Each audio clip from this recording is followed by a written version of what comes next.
Porque las preguntas nos movilizan, nos potencian, nos ponen en jaque todo aquello que creemos que es y que debe ser. Porque empezamos jugando, atraídos por el sonido, el disfrute y el afán de querer descubrir y aprender a través de la música. Pero llegamos a un día como hoy, en que te pregunto, ¿para qué tocas? Y haces una pausa, la mente se te pone en blanco por un momento y me respondes de todo, pero menos por eso, por lo que empezaste.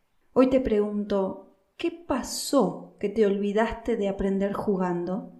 ¿Qué pasó que te olvidaste de hacer música mientras que disfrutabas de tocar tu instrumento, de cantar aquello que te gustaba o simplemente enfrente del espejo jugar a que te imaginabas una increíble gigante orquesta a la cual vos dirigías?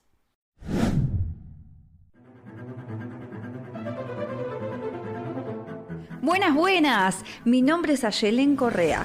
Soy pianista, docente, especialista en medio escénico e interpretación emocional para músicos. Hoy te doy la bienvenida a este podcast que en cada encuentro te invita a descubrir el detrás de las partituras. Así que prepara el mate, té o café, ponete cómodo, cómoda, que empezamos.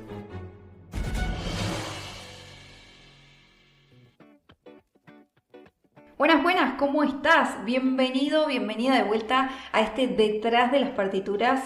Es un placer encontrarnos siempre en cada nuevo episodio. Esta pregunta tan obvia, tan simplista, que parece así a simple vista, no lo es. Allá hace un año atrás, cuando viví en Argentina, tenía muchos pensamientos que solo esto pasaba ahí. Quizás eran prejuicios, algo cultural, creencias de mi entorno, pero hoy estoy segura que nos pasa a todos por igual. No importa en dónde estemos viviendo.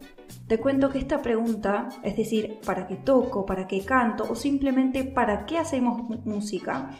La vengo haciendo en diferentes entornos, en diferentes masterclass presenciales, acá con coros y orquestas italianas, con personas adultas, en diferentes talleres de miedo escénico para adolescentes en España, cuando arman sus ingresos a los conservatorios y en muchas oportunidades, en diferentes capacitaciones integrales para músicos en toda Latinoamérica. Lamentablemente, las respuestas se repiten, con distintos acentos obviamente hispanohablantes y en otros idiomas. Pero eso no nos diferencia de la realidad que vivimos día a día. Las respuestas son similares y otras exactamente iguales. Escucha, ¿para qué toco? ¿Para qué canto? Para probar el ingreso, para que me aprueben los exámenes, para demostrarle a mi familia que esta carrera que elegí vale la pena. Para demostrar a mis colegas que estoy a su nivel, para demostrarle al director que yo puedo ser un referente y que me puede dar a mí la parte solista de esa obra. Para mi maestro, para que me aprecie. Para que mi mamá se sienta orgullosa de mí. ¿Te sentís identificado o identificada con alguna de estas respuestas? ¿Podrían ser también algunas de las tuyas? Sabes que lamentablemente todas estas respuestas tienen algo en común. Tienen en común la mirada externa, la mirada del otro. Acá no existe la palabra disfrute, juego, placer o diversión. Qué paradoja, ¿no? Empezamos jugando para disfrutar nosotros de la música y terminamos estudiando para alcanzar ese deber ser que nos han impuesto en el camino, solamente para que nos vean, para que nos reconozcan, en definitiva, para que nos quieran. Después nos preguntamos por qué tememos, por qué aparece el miedo escénico, por qué aparece el miedo como emoción principal en el escenario. Y es ahí donde te digo, porque estás tocando para otros en vez de tocar para vos. Suena algo absolutamente simplista, ¿no? Pero en realidad, en la vida cotidiana no lo es. Y te cuento algo, vamos a adentrarnos un poco en este tema. El sistema en el cual nos encontramos inmersos, y acá estoy hablando educativamente, nos lleva un poco a todo esto. En las clases estamos todo el tiempo pensando en ¿Logré hacer el pasaje staccato como el profesor me lo había pedido? ¿Pude hacer este legato como la directora me lo había sugerido?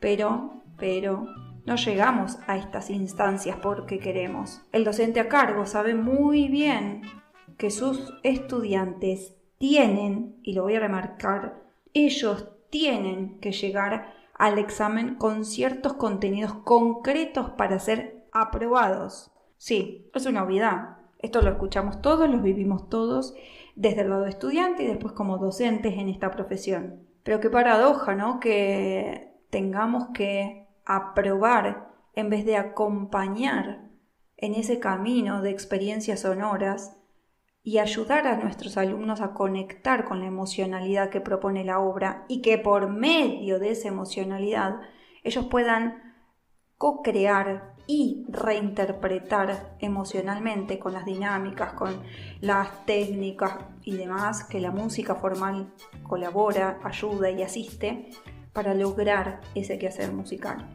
¿no? Pero, cierro un poco el paréntesis, entonces aparecen algunas frases un poco desafortunadas en el aula. No me estás tocando Bach como te lo pedí. ¿Te acordaste de hacerme las escalas que te pedí? ¿De estudiar las escalas como yo te pedí? Estas frases habituales en nuestra realidad cotidiana, esta personificación de las actividades tan común, generan consciente o inconscientemente una deuda con el docente. Y es acá donde el estudiante deja de tocar para él y empieza a tocar para su maestro. Muchas veces muchos colegas lo hacen de una manera inconsciente. No estoy diciendo que si vos lo hiciste o lo haces habitualmente sos un profe macabro, una profe tremenda que realmente estás haciendo un mal a propósito. No, lamentablemente estos temas no se abordan y lamentablemente se replican y se generan un círculo vicioso educativo que no colabora. Y acá es donde entiendo profundamente que esto se aprende, esto también se aprende. Un estudiante alguna vez lo aprendió de algún docente, de algún maestro. Esto también se aprende, recórdalo. Se aprende a dejar de tocar para nosotros. Se aprende a olvidarnos de disfrutar. Se aprende a cambiar la palabra juego por obligación. Todo esto se aprende. Y como se aprende, esto también se enseña. Así que acordate, si me estás escuchando, profe, maestra, maestro, estudiante, alumno, alumna, acordate que tenemos un vínculo importantísimo que co-crear y reinstaurar y rever cada día. Porque cuando llegamos a esta instancia, en las sesiones de mentorías, que podés ver tranquilamente, podés ver todo el contenido que abordamos allí en mi página web, ayelencorrea.com, comenzamos a dimensionar la profundidad del vínculo interno con la música, con el entorno y claramente con el deseo propio. Y te digo más, cuando llevo adelante estos procesos de análisis con colegas que tienen años de profesión en la docencia y que ven por primera vez todo esto, cómo han transferido esta misma escena que ellos vivieron a cada uno de sus alumnos, recién ahí, empiezan a caer en la cuenta de la responsabilidad que tiene estar al frente de una clase. Si lo miramos del lado del estudiante, cuando empezamos a indagar esto en mentorías, en el espacio de análisis de mentorías de miedo escénico, con estas preguntas desafiantes empiezan a surgir los puntos en común entre el entorno familiar y el docente. Y es algo así como un espejo doloroso y profundo. Es acá donde surge el patrón de coincidencia con los padres como eje de la educación primaria y el docente como reflejo de ella, en una instancia secundaria o casi paralela de esa educación. Y en el medio, como resultado de todo este combo, estás vos, ese niño que se había acercado a la música, que siguió transformándose en ese camino como adolescente, que se construyó como joven adulto y que hoy en día ejerce la docencia nuevamente y sigue en este quehacer musical. Si a esto a lo largo del tiempo no se busca analizar por alguna de las partes implicadas, termina siendo como una cascada, donde se replicará una y otra vez por generaciones. En cambio, si un día decido plantearme esto, espera que te lo pongo clarísimo y concreto. Vos que me estás escuchando del otro lado, si un día decidís plantearte esto, es decir, aceptar este ruido interno que te está diciendo que por acá no estás disfrutando, que tenés un vacío interno, que no sos feliz haciendo esto, podés comenzar a plantearte mirar todo esto que te sucede dentro y alrededor tuyo con otros ojos. Y es eso justamente lo que hacemos y lo que indagamos en estas sesiones de mentoría de miedo escénico. Claramente un docente con su trayectoria trae una pregunta inicial, una propuesta inicial muy desarraigada o preconcebida con la visión laboral y muy desconectada del quehacer, de la escena matriz, del músico jugando, del niño jugando con esa música, con ese sonido.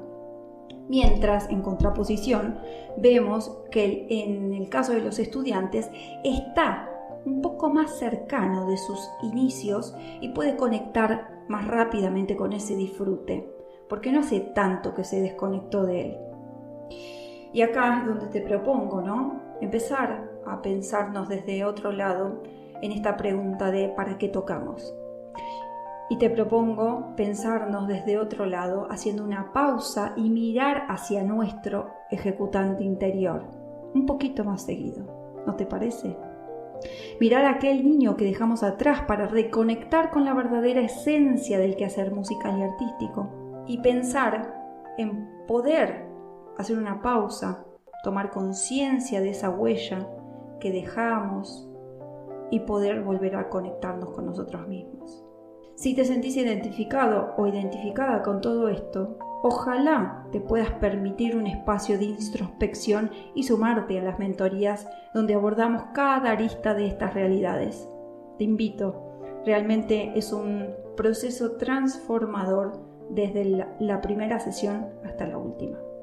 El miedo escénico, el vacío emocional, la desconexión con tu quehacer musical, la desmotivación y tantas otras situaciones no son aisladas, que ninguna tiene que ver con la otra. Todo lo contrario. Tiene un eje central que lo une, y ese eje es la displacencia. Te voy a citar una frase que allá por el 1900 decía Albert Einstein. El mundo que hemos creado es un proceso de nuestros pensamientos. No se puede cambiar sin cambiar nuestra forma de pensar. Y es un poco eso es lo que te invito a hacer. Hoy, en este episodio, te invito a aprender a volver a jugar. Te invito a conectar con esa espontaneidad del sonido, a reírnos de aquello que no nos sale a la primera y a aprender a no olvidarnos de la respuesta de esta pregunta. ¿Para qué tocas? ¿Para qué cantás? ¿Para qué componés? Y vos que estás ahí parado, adelante de toda esa orquesta, adelante de todo ese coro, adelante de esa clase, ¿para qué dirigís? No te olvides nunca que la respuesta ideal, la respuesta de ese niño que primeramente se acercaba a la música, era para disfrutar de ella.